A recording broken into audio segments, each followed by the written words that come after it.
Live from Chicago's NBC 5, this is NBC 5 News at 5. It's the comment heard around the world and prompting protests and even violence in some areas. We're talking about a remark made by Pope Benedict which offended Muslims. And while the Vatican has issued an apology, is that enough?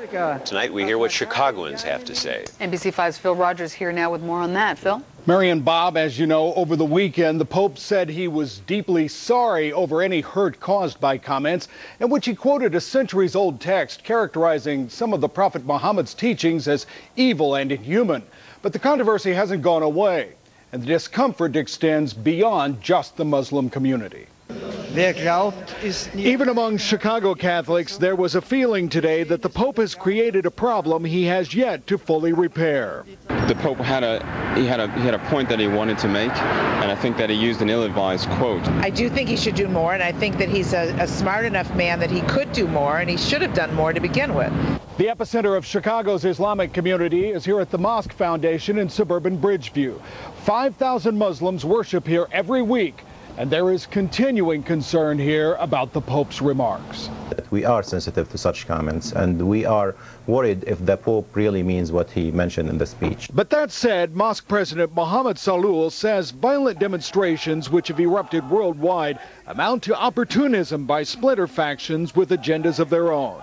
And some people who are interested in creating more rift between Muslims and Christians and other faith groups will use it to advance their political causes. It's a sentiment you hear repeatedly from Muslims here in Chicago, that the violence is worse than the alleged offense.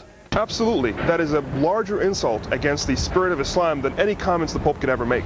Both sides are now watching for the Pope's general audience on Wednesday, hoping a further clarification of his remarks and maybe a further apology will simply make the controversy go away. The Pope needs to apologize in a frank manner. I don't know if it's a no-win situation, but it's not pretty. Not pretty indeed. Al-Qaeda in Iraq warned the Pope today that their so-called war against Christianity and the West will go on until, as they put it, Islam takes over the world. Protests have broken out from the Mideast to South Asia to Indonesia.